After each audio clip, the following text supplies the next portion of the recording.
Welcome to the Midnight Historian, where history comes alive to inform, inspire, and relax.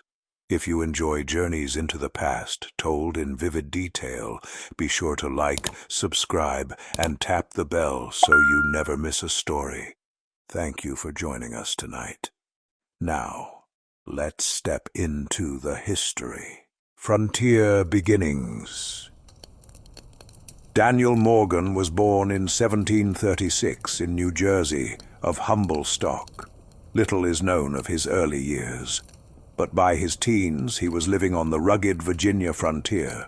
Tall, broad-shouldered, and rough-hewn, Morgan had little schooling, but he knew how to work, how to fight, and how to endure hardship. As a young man, he became a teamster, hauling supplies through wilderness roads. During the French and Indian War, he drove wagons for the British Army. It was here he earned the nickname Old Wagoner. At age 23, Morgan was struck by a musket ball during a skirmish with native allies of the French.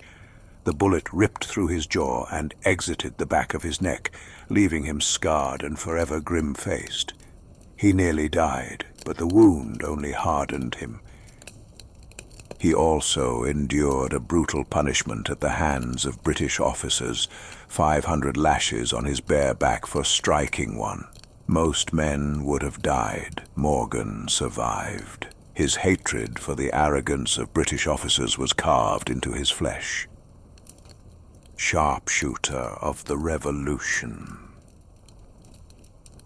When the revolution erupted in 1775, Morgan was quick to answer the call. He raised a company of riflemen from the Virginia backcountry, 96 men armed with long rifles, weapons more accurate than British muskets. Marching nearly 600 miles to Boston in just 21 days, Morgan's riflemen amazed the Continentals with their speed and deadly marksmanship. They could strike a target at 250 yards, far beyond the reach of British muskets. General Washington quickly recognized Morgan's worth and sent him north to join Benedict Arnold's daring march through the Maine wilderness toward Quebec. The Quebec Expedition, 1775. In the winter of 1775, Morgan was second in command under Arnold during the assault on Quebec City. American forces, about 1,200 reduced by starvation and exposure. British defenders, about 1,800 under Governor Guy Carleton. During the desperate night attack on December 31st, 1775, Arnold was wounded, and Morgan took command of the assault column. With ferocious courage, he led his riflemen into the city's icy streets. Surrounded and cut off, Morgan fought until his men were overwhelmed. He refused to surrender until threatened at bayonet point. Captured, he languished in prison until 1776, when he was exchanged. His bravery at Quebec earned him a promotion to colonel. Saratoga, 1777. Morgan's greatest early triumph came at the Battle of Saratoga, the turning point of the Revolution. General Horatio Gates commanded about 15,000 Americans against British General John Burgoyne's 7,200 Redcoats and Hessians advancing from Canada. Morgan's 500 riflemen were unleashed in the forests, harassing British patrols and picking off officers from the trees. Their accuracy shattered the enemy's chain of command. At Freeman's Farm, September 19, 1777, Morgan's men bled the British advance, inflicting heavy casualties. At Bemis Heights, October 7, 1777, they struck again, pouring deadly fire into Burgoyne's ranks. Benedict Arnold's reckless charge and Morgan's sharpshooters combined to crush the British. Burgoyne surrendered his entire army, over 5,000 men. Without Morgan's riflemen, Saratoga might have ended differently, and France might never have joined the war on America's side. Weariness and retirement. After Saratoga, Morgan, exhausted from years of campaigning, resigned his commission in 1779. He returned home to his Virginia farm. He hoped for peace, but the war was far from over. The British had turned their focus south, capturing Charleston in 1780 and sweeping through the Carolinas. Congress and Washington knew they needed a fighter who could match the ruthless Bondeto Tarleton and the disciplined Cornwallis. They turned once again to Daniel Morgan. The Southern Campaign, 1780. Recalled to service, Morgan was made a brigadier general under Nathaniel Greene, who had just taken command of the Southern Department. Greene divided his small army in two, sending Morgan west to raise militia and harass the enemy. Morgan commanded fewer than 1,000 men, a mix of continental regulars and militia.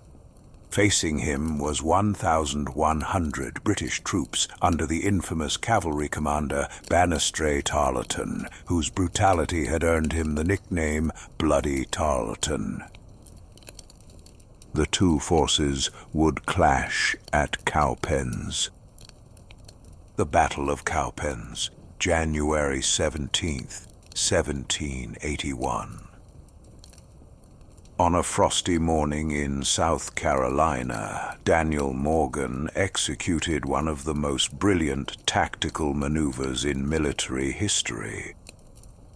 Morgan knew his militia could not withstand a direct charge, but he also knew how to use them. He placed them in the first line with orders: fire 2 volleys, then fall back. Behind them, he positioned Continentals in a second line, and hidden further back, he stationed his cavalry under William Washington. When Tarleton's 1,100 redcoats and loyalists charged, the militia obeyed, firing deadly volleys and retreating in apparent panic. Tarleton, arrogant and reckless, ordered a full pursuit. The British crashed straight into Morgan's waiting Continentals. As the lines clashed, Morgan gave the order for a perfectly timed counterattack. His militia wheeled back into the fight, and William Washington's cavalry slammed into the British flank. It was a double envelopment, a maneuver few generals in history have pulled off. In just 1 hour, Tarleton's force was annihilated. British casualties, over 800 killed, wounded, or captured. American casualties, fewer than 80. It was one of the most complete American victories of the war. Cornwallis, enraged, burned his baggage train to move faster, but his army was fatally weakened. Greene's campaign would bleed him further at Guilford Courthouse until Cornwallis finally marched to Yorktown and to defeat. Later years. After Cowpens, Morgan's health declined and he retired from the field. He returned to Virginia, later serving a term in Congress. He lived long enough to see the nation he helped create take root. Daniel Morgan died in 1802, remembered by his neighbors not as a polished general, but as the rough-hewn wagoner who humbled Britain's best. Legacy.